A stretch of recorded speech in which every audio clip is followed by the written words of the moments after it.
Ladies and gentlemen, the journey for focus, clarity, and mental mastery is about to begin. Live from WSIC Studios on the shores of Lake Norman, the show that gives you the tools to think sharper, sleep deeper, manage stress, and unlock your full mental potential. This is Your Brain Matters. And now, with over 30 years of brain science, more than 70,000 brain analyses, bringing neuroscience to everyday life, here's your host, Dr. Tim Royer.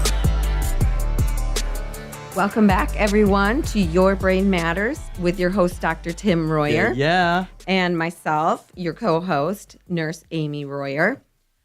We're excited to be back. Can you believe it? Hope everybody had a great Thanksgiving. Yes. With their family and food. Pumpkin pie. All that kind of stuff. Yeah. What's not to like about Thanksgiving? So let's kick off today with some of our neuro news and notes. Let's do it. So let me check with you, Doc. What's your first item on the agenda? Well, top thing, number one, is the upcoming Reclaim Your Brain lecture.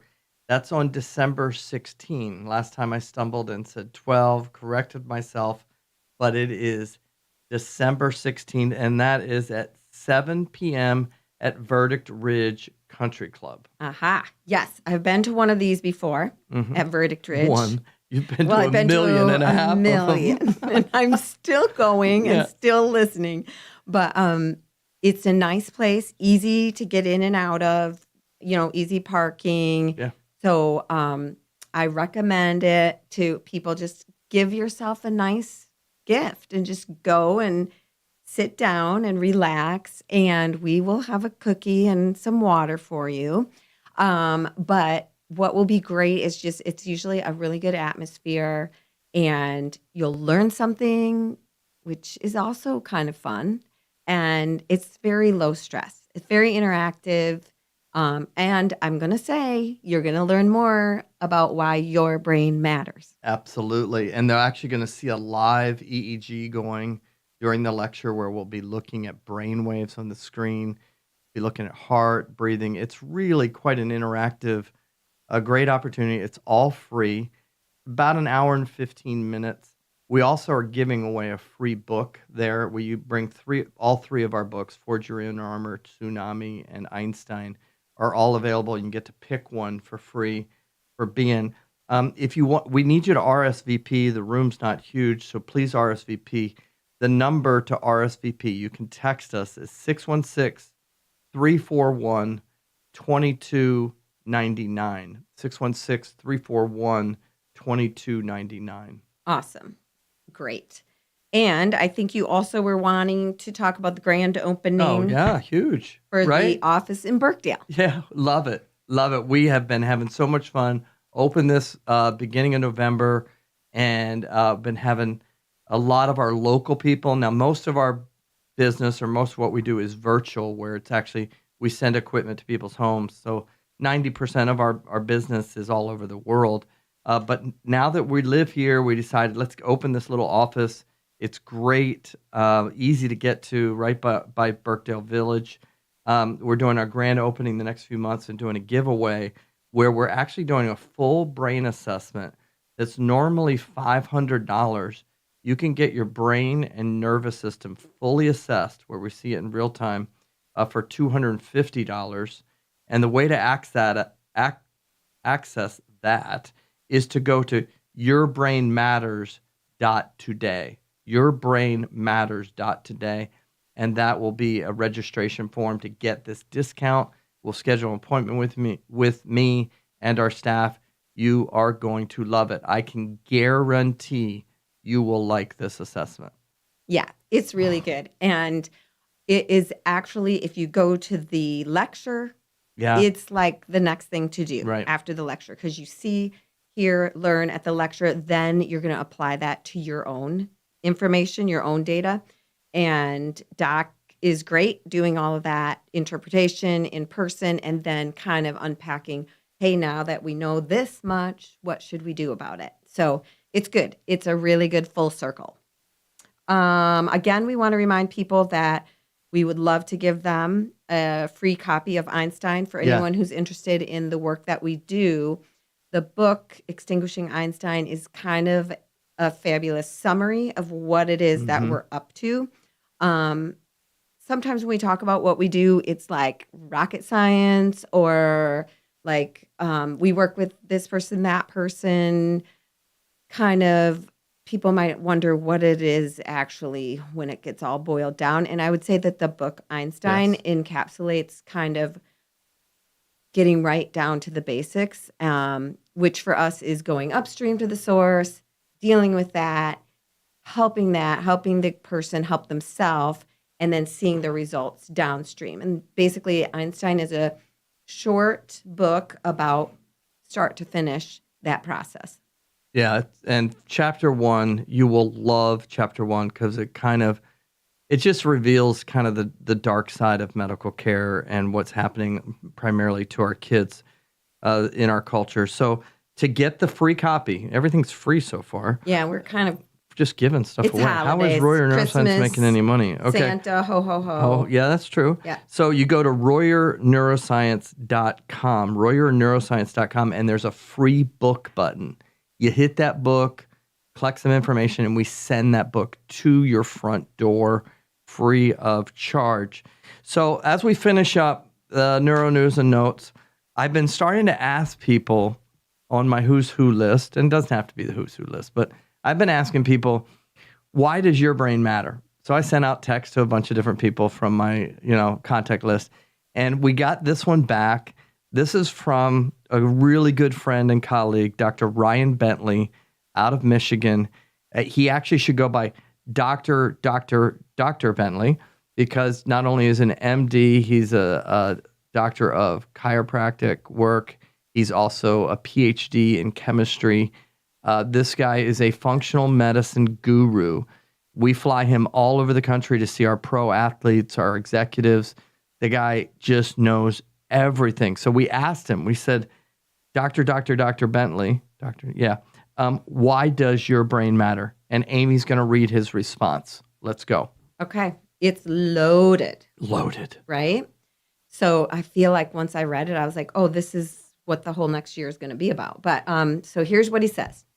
Your brain matters because it's not just the control center. It's the master conductor orchestrating every cell, every heartbeat, and every healing response in your body. Most people think of the brain as just processing thoughts and memories, but here's what they miss. Your brain directly controls your immune function, your hormone production, and your body's ability to repair itself. Every decision you make, every toxin you encounter, every nutrient you consume, they all impact this 3-pound universe between your ears. Your brain determines whether your body degenerates or regenerates. When we optimize brain function through proper nutrition, avoiding and or removing toxins, and provide cellular support, we don't just think better, we regenerate better. That's why your brain matters. It's literally the difference between a body that breaks down and one that brilliantly adapts and heals itself every single day. Wow. Right? That's a mic drop. It is a mic drop. It's kind of stunning. Yes. But when we talked in our first episode about the 2-minute drill being like, think about why or how your brain matters, this is a cool response about the brain. And we each have one. So this response can be applied to each of us. So this is why my brain matters, but it's also why your brain matters. True. Because of all these things. So, awesome. I love this whole concept of whether it's going to decline or regenerate itself. Yeah. And it's how we take care of it. Awesome. Thank you, Dr. Bentley.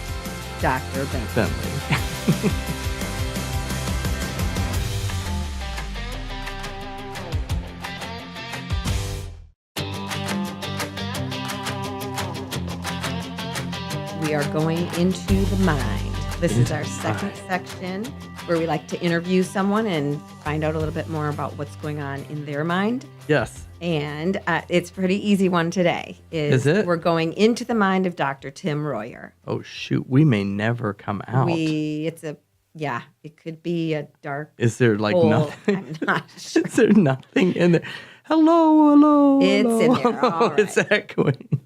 So, well, and remember, you did bring your brain with you. Yes, I got my brain because my brain case. matters, and I got to have an extra one just in case. Just in case we do have that. Yeah. But we know you do have your brain, and Yes. your brain matters. And Amen. so we're going to just have a few little interview questions to find out a little bit more about you, why you do what you do, and how you do it. Yeah, All let's right? go. Okay. So, Tim, take Yeah. us back to why neuroscience? Where did this begin for you? Yeah, I mean, that's a great question. And unlike Amy, who, if you remember from the first episode we did with Amy, she said, I always wanted to be a nurse. I always wanted to take care of people. She said her mom was a nurse. She just always knew she was going to be a nurse. I can tell you that I did not have any idea whatsoever that I'd be sitting in this chair right here talking about a brain, okay? I love sports. I was involved in sports. My dad was a football coach, college football coach.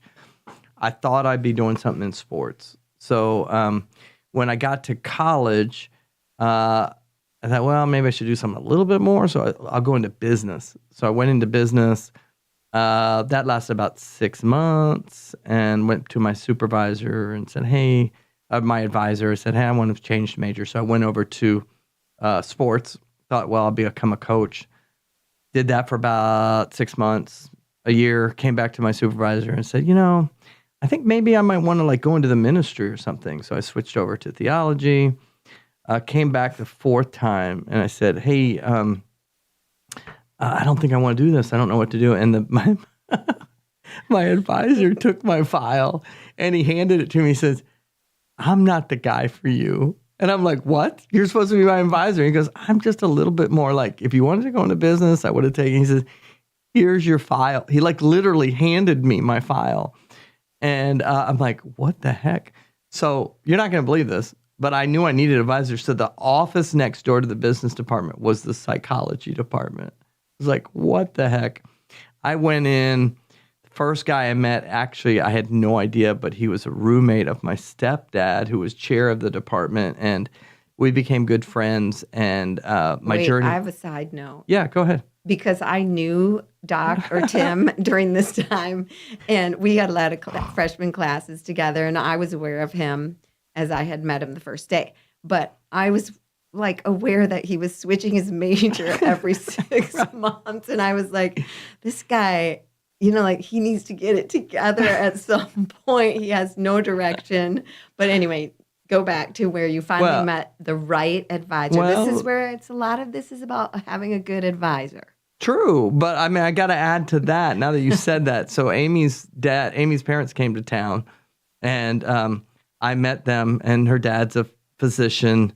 Mom's a nurse. They were missionaries in Bangladesh building a hospital. Very, fun-loving people, but very serious about their professions. And her dad asked me, what's your major? And I said, it's fun declared. And he looked at me like, classic. Are you a stinking idiot? Who is this guy? But I started to find my way. I didn't really fit in with the psychology department, again, because, I was just a little bit different. We went off to... I started to like what it was going on with it, and so we decided, I needed a master's to do that. So we went down to Atlanta, got the master's degree, and I didn't know if I really wanted to be, lay on the couch, tell me about your childhood kind of guy, but I did. It fascinated me how the brain worked and stuff, and I really started to branch into neuropsych, and that was something that kind of clicked with me. Because it was very mathematical, measuring IQ, measuring deficits in the brain. And there was this technical mathematical part that I always like. I love math. I love that kind of thing. And so once I got into the neuropsych side, really liked that. And then I also got into a lot of personality testing, projective testing, using the Rorschach and drawings and things like that to figure out what was underneath the hood, what was deep inside the brain. So that was very intriguing to me. And I became an expert in neuropsych testing, evaluating people. And I thought that's what it was going to be. And I got my first job at the Children's Hospital, did the neuropsych thing, was very successful there. And then I went to this conference because I wanted to get a device that I could use for kids that would measure what their body temperature was doing so that we could like teach them to decrease their fingertip body temperature, which would decrease anxiety because I was trying to address anxiety. And at this conference, I got introduced to the whole space of biometrics and analyzing. And that's when I saw my first EEG. And I saw brainwave activity on the brain. And I'm like, wow, this is really cool. And I started to make that link between the mathematical electrical energy on the EEG and why we have depression, anxiety, autism, sleep problems. And that's when the light bulb came on. That was probably 9 years into my career. Wow. And ever since then, man, I love neuroscience. I love it. Every time I look at a brain, it's just, wow. It's awesome. Yeah. That's incredible. I love listening to you tell those stories because I had the advantage of being like right alongside of you through all those transitions. And I know like now I see my kids at the age that we were at that time, right? Isn't it nuts? And I know like, Doc, you never thought of yourself as like a good student or like a highly scientific person, but watching just the lights turn on for you during that process, because we were in Atlanta, I was working, I was bringing home the bacon, and you were going to school. And I would write Doc's papers. Whoa, don't say that. We'll type them. Help me. I have a disability or something. He wasn't taught in his early education how to write well. And thankfully, I had a really good teacher who taught me how to, do sentence structure. And we didn't have AI back then, right? True. I couldn't chat GPT that stuff. Right. So I chat Amy did. We actually were really writing these papers. And then typing, Doc didn't really take typing class. No, I didn't do that either. I was playing football. So anyway. But so I was watching him develop in his passion for the topics we were writing about for these papers, and watching him become more successful in academics than he ever had been before. And it was because he was landing in the zone that was good for him. So that was really cool. So now that we're old and we've been in our career for a while. When you wake up in the morning, like, what would you say gets you out of bed to do your job, aside from the tea concoction that I make every morning? Well, it is that tea concoction, that tea that you make in the morning. First thing I wake up is like, when is she going to be done with that? Because that's what I get turns the lights on. Is that tea that you make with the I can share that turmeric, the ginger. Oh my gosh, the honey. I mean, it's awesome. It's awesome. Magic. Can I get one of those right now? No, I think, what gets me up is it's a combination of things. It's helping people. Like, we're literally changing lives. In a culture where people aren't given a lot of hope, or it's just check boxes, let's put 8 million children in the box of ADHD, and, you've got a sleep problem. Every single person is unique. Every single brain is unique. Right. God has made you in a very special way. You are fearfully and wonderfully made. And so there's a combination of this faith that I have in this creator that's made the most wondrous thing in the universe that allows me to see the science through a lens of, man, every one of these people are unique. And we have an opportunity to do something very sacred, work with the most precious thing that they possess, their brain. I mean, it's like one step away from God. I mean, it's just, he created this thing, right? And we get to be a part of that, like what he made, and try to help with that. Not me one step away from God. I'm talking about I'm talking about that the brain is like the closest thing that we have, right? Right. Yep. And so we get to be a part of that. And I'd say the other thing is getting out of the traditional side of things and really interfacing with technology and AI and all of these new things is we're on the cusp, Royer Neuroscience is, of how to measure these things in real time across space. I was looking at somebody in Hong Kong the other day. Like, I'm looking at their brain from my room in Charlotte, right? Like, what is this all about? And so I love that kind of stuff. That creative stuff is really gets me fired up. And I'm always looking at what's new. Now, we used to have this thing called the box of shame. We still have it at the house. The box of shame, which is all of Tim's things that he's trying to invent. And Amy's like, what are we doing with this box, right? Yes. Now, is the box getting smaller? It is, relatively speaking. Oh, shoot. You're not going to take. Yes. It's not a straight out. Yeah. But I mean, with anything like this that you're doing, you're going to have some fallout from the different things that you've tried. And I will say about Doc that he, for some reason, never stops trying, which I would have given up many times ago. But he keeps trying and trying, which is why I asked him what gets him up in the morning, because that's what's driving everything. So we were going to talk about what's it like for you to work with me as your partner. I was trying to avoid that question. We've run out of time. Yes. Thank you. Did you get that? Was a stall tactic. It might be good, being as our anniversary is coming up in the next couple of days. Maybe that wasn't good timing to talk about that on the radio. So we'll talk about it next time. What's it like to work with me? The good, the bad, and the ugly. Oh, it's all beautiful. Let's go.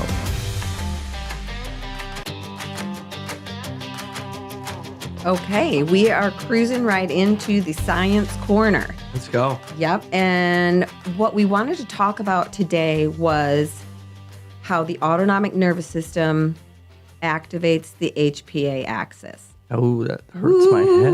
You just hurt my brain. I know, because that activation affects the entire body. So it's a big deal.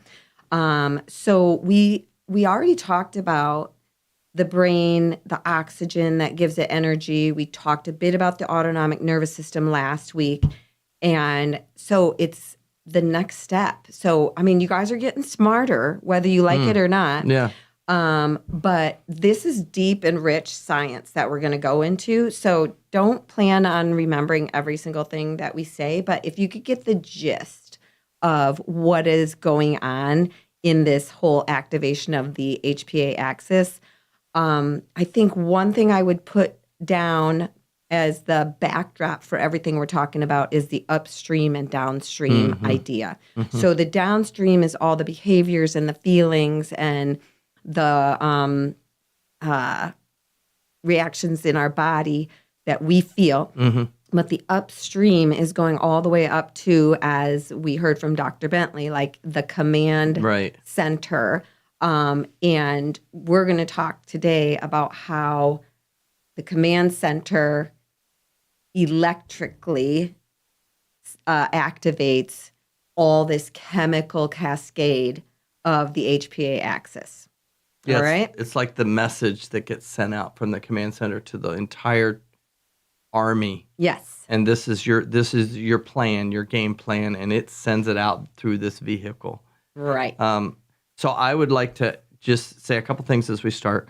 One is we haven't always known all of this stuff. This isn't what I went to school for. No.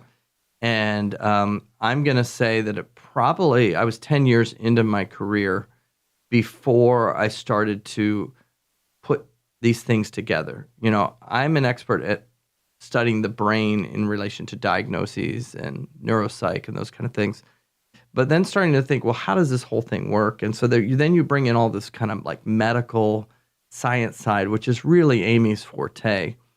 And I can still remember her handing me this book. We've mentioned this before. And she kept like sliding it like on my nightstand or on my desk. And I'm like, I don't got time for this, Amy. And she goes, you have to read this book. And I'm going to say to you guys, imagine Amy keeps leaving this book on your nightstand. You need to read this book. This changed the face of the last 25 years of what we've done. And that is Why Zebras Don't Get Ulcers by Robert Sapolsky out of Stanford. A game changer. got to be on your list for 2026. It's pretty good. I mean, it's very long, which is a downer Not for me. that long. It's long. John's reading like this. What's this book? This Western thing that he's The reading. Lonesome Dove. It's like 8,000 pages. I know. He told me to read it, and I was like, in my next life. This isn't even close. It's like 200 pages. I don't know. It seemed long, 250. but you can listen to it on Audible. And he's so funny. Dr. Sapolsky is and you can also watch his videos on YouTube. Yes. They're really good. But the science of why zebras don't get ulcers, he just does the best job explaining it. Yeah. So we're going to try to unpack that here in the next 5 minutes. Everything that Dr. Sapolsky has done his entire career on. No. So we've talked about the autonomic nervous system, which is using your 5 senses to decide how fast you can go. And so we use those senses and it decides, do I need to go into sympathetic, which is a very fast fight, flight state, or do I go into parasympathetic, which is rest, digest, and renew? And in the last episode, we said humans are different than animals. Humans, we have the big frontal lobe that isn't just using the 5 senses. Sometimes we override those senses with our thought patterns because we can think in the future, we can think in the past, all within seconds. And it's those thought processes sometimes that override the 5 senses. So in either case, the brain doesn't know. It doesn't necessarily know. It just knows it's lighting up or the electrical current in the EEG is getting faster. And that means we've got a problem. So it saw a lion, and when it saw a lion, it's going to start to send a message to every system, every cell in the body. We're in sympathetic now. So we're in sympathetic. This is all happening in milliseconds. We see the lion, the kid darts out in front of us while we're driving. This is all in milliseconds that the brain lights up and it sends its first message to something called your hypothalamus, which is the base of the skull. So this hypothalamus, it releases a chemical. And I am not going to say the chemical because I will completely mess it up. Amy, what is the chemical it releases? The corticotropin releasing hormone. Say it again. Let's just say it again. The corticotropin releasing hormone. Wow. Yeah. I just call it CRH. Okay, so it releases CRH from the hypothalamus over to another area called the pituitary gland. Okay, this is happening in milliseconds. And then the CRH is sending this chemical signal via the electrical signal that started with the brain running fast. These chemical cascades are happening. And now the pituitary gland releases adrenocorticotropic hormone. ACTH.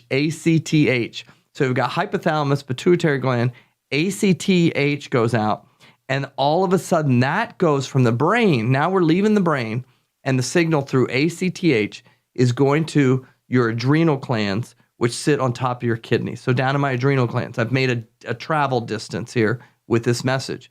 And the adrenal glands all of a sudden release a chemical referred to as glucocorticoid. Golly. That one's pretty easy, right? Yeah. Well, glucocorticoid, but most of us refer to that as cortisol. Cortisol gets released. And when this cortisol gets released, it has one purpose. Its purpose is to increase dramatically the amount of sugar you're producing. So this thing is called HPA axis. Every drug company on the planet is trying to find a way to chemically alter the HPA axis. Every person that has PTSD has had a flip of their HPA axis where they're just on constantly. But this cortisol gets released, this glucocorticoid, and then all of a sudden something happens that causes us to absorb more sugar. Can you explain some of that that's going on? Right. So the first reaction to the activation of the HPA axis is that our human body would need sugar. Yes. So that we could have instant energy. That's the whole purpose. Right. So the first thing that happens is that the cortisol tells the cells to open more sugar pathways. So it's kind of as if you imagine little doorway proteins that pull glucose from your bloodstream into your cells. So now your cells have energy. All this sugar. Right. All the sugar is getting absorbed. But if we pulled the sugar out of the blood supply into the cells, then we need to replace the sugar in the bloodstream. Otherwise, we're going to tank Yeah. So then there's like a second thing that happens that involves our liver. And it's kind of cool because the liver's kind of the supply chain agent. And it's like, okay, so now we got to go to the back room and grab some more sugar. So the liver does two things. One is it breaks down stored glycogen into glucose because we have a certain amount that's stored. That's kind of like what's in your wallet. Mm-hmm. But then you have to go, if you use up everything in your wallet, you have to go to the bank and you have to liquidate some funds. Yeah. Okay. So that is a cool word called gluconeogenesis. Wow. Basically, if you break that up, it just means creating new sugar. And the liver is kind of in charge of that and uses chemicals to make that happen. But, it's so good. And it's so well described in that Zebra's book that I hate to try to say it because I'm just going to botch it. But another thing that happens is that the liver tells the body to reduce the insulin sensitivity. So we're not going to listen to insulin because we want to keep the sugar high and available. So that is one heck of an activation. You are ready at that point to literally run from a lion or lift a car off of somebody, or do one of these amazing things that people do. However, in real life, how often do we ever have that demand on us? Right. So what we end up with is this completely activated system ready to go and no place to go. And so then there's some fallout from that. And we're going to talk about that next time. We're going to try to unpack these common things we all experience that are related to this activation. Yes. Amazing thing with inside of us.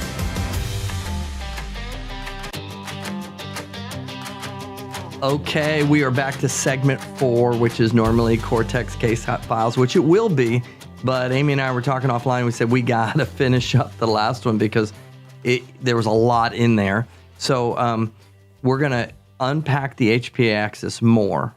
Okay, but you understand kind of the flow of the electrical and the chemical and this whole sugar thing. Okay, so the sugar thing, if this is what you guys got to get into your mind, if it truly is a lion, okay, and I'm running from the lion, then the sugar is a very, very good thing. Yes. Okay. Yes. But if I'm sitting at my desk and I'm thinking about what about my 401k? What about is my kid getting into school? Can I pay the bills? I can create the exact HPA axis problem because the autonomic nervous system is in sympathetic and sending that signal. And I now am causing the same sugar thing. My body doesn't know. So I'm not able to burn it off, right? Right. So something that was intended for good is now actually really detrimental. Yes. And this is also kind of what Dr. Bentley was talking about, that our bodies can either be degenerating or regenerating. And it's really related to this HPA axis. Yeah, you have a beautiful system. The autonomic nervous system, the brain, the oxygen, the energy, it's activating the HPA axis. We're just activating it with the wrong signal. We're like, go storm the castle, and there's no castle to storm, right? Yep. And we're doing this all day long, okay? Yep. So with this, when this demand happens, the body assumes this is going on, but it's not burning things off. So in Dr. Sapolsky's book, he mentions 3 out of 4 things that happen from this overuse of the HPA axis. And number 1, if your body is demanding sugar constantly, but you're not needing to burn it off, the number 1 thing that makes that prone to happen is that you will develop type 2 diabetes. Right. And that is growing at an exponential rate on our planet. And it's because of an overbalanced HPA axis. Right. Number 2 is, guess what happened? We start to store right where the adrenal glands are, our belly. Yeah. We start to store all this extra belly fat because the body thinks it's running from lions left and right and left and right. And there's no lion to run from. So we get this extra storage and it creates that apple shape. Number 1 cause of obesity is an HPA axis that's doing it's doing the right thing, but with the wrong mechanism to kick it in. 3rd, cardiovascular disease. This is the trifecta. Yeah. Okay. Yep. Number 1 cause of those 3 things. And then the 4th one that's now starting to come online is dementia, cognitive impairment because of almost what's referred to as a type 3 diabetic response. Exactly. Yikes. Bad combination. And you'll hear us say this word later, but it all falls under an umbrella of inflammation. Ooh, I can't wait till we start. Okay. So, but we're not going to talk about that today. Yeah. Because we're going to move into study. a case study, an amazing individual that we were privileged to work with. Yeah. So, let's see. I'm going to say 2008. I had an individual who was in college, and this person was playing Division I football, quarterback at an elite level. He's going into his senior year. He thought that he would like to go into the NFL. He was also in med school, or he's studying science, and he realized not in med school, but he was pre-med, and so he thought, hey, I'm going to have a good senior year, and I'm going to go into maybe get into the draft, right? And things didn't start off well for him that season. First few games were really poor, just rocky. And his parents were at a Reclaim Your Brain lecture. We talked about that at the beginning, Yeah, right? This is many years ago. But they were there, and they said, hey, we'd like you to meet our son and just talk to him a little bit about his brain. And really what I was going to be looking at is his autonomic nervous system, right? Yeah. And so he came in, I met with him, and I'm like, man, this guy's autonomic nervous system is really going super fast, right? Very fast. So even though there weren't any lions, his brain was acting as if there were lions. Now, football is stressful, but it's not really the same life and death thing. There might be moments sort of like that, but that's not what we're talking about. And so what had happened was all the what ifs, what about the last game, what if I don't do this, had all combined to cause the frontal lobe to activate at a pace that wasn't in balance, but that was in a fight, flight, or sympathetic state. So what do we know now for this college kid is, now that you guys have listened to this episode, we automatically know, because the nervous system is in sympathetic, that his HPA axis is overactivated. Now, he's probably burning a lot of things off. He's not going to have type 2 diabetes, cardiovascular at this point in his life, but you don't fix this, this is going to turn into a problem. So we started to look under the hood, and that's what you got to do. Take home again. If you're just looking at behaviors and not looking upstream, you're doing a disservice to the most amazing thing you possess, is your brain. And if you're doing that for your child, you're even doing more of a disservice, because you're there to help them, not just go in and answer questions for 8 minutes and put them on a medicine. You have to look under the hood, look at their brain, look at their heart, look at their breathing, what's supplying all the energy, and look at their nervous system. So I started looking under the hood, and I started seeing, wow, the brain is in sympathetic. That's affecting some of the recovery and sleep and hormones. But one of the things I noticed right away was the breathing was really off. So where do we get most of our oxygen from, or most of our energy comes from oxygen? Right. And the big piece wasn't that he couldn't breathe slow. I mean, this is an elite athlete, Yes. right? Yeah. But he wasn't able to keep it consistent. So if you have this fuel supply into the heart, into the body of oxygen, you can breathe slow, but if the belly isn't causing the diaphragm to move correctly, then the breathing gets inconsistent. And so then the heart starts to go into a stress response. So we then looked at the heart and saw that you're going to learn more about this as we go. But the ideal frequency or speed of the heart was much lower than I wanted to see, way lower. And the high frequency, or the stress side of the heart, was really, really high. And he's just sitting there talking to me. There's not like 6 lions in the room, right? Right. He's talking to me, and it's overactivated. Yeah, I remember him sitting there working on the breathing with him, and that I see this extremely fit athlete beside me, and then I look at the screen, and it's like a brittle, like older person is what it looks like in the data. Yeah, and if we didn't have that data, from the outside, you can't tell. I mean, this guy's like, smart. I mean, his IQ is brilliant guy through the roof.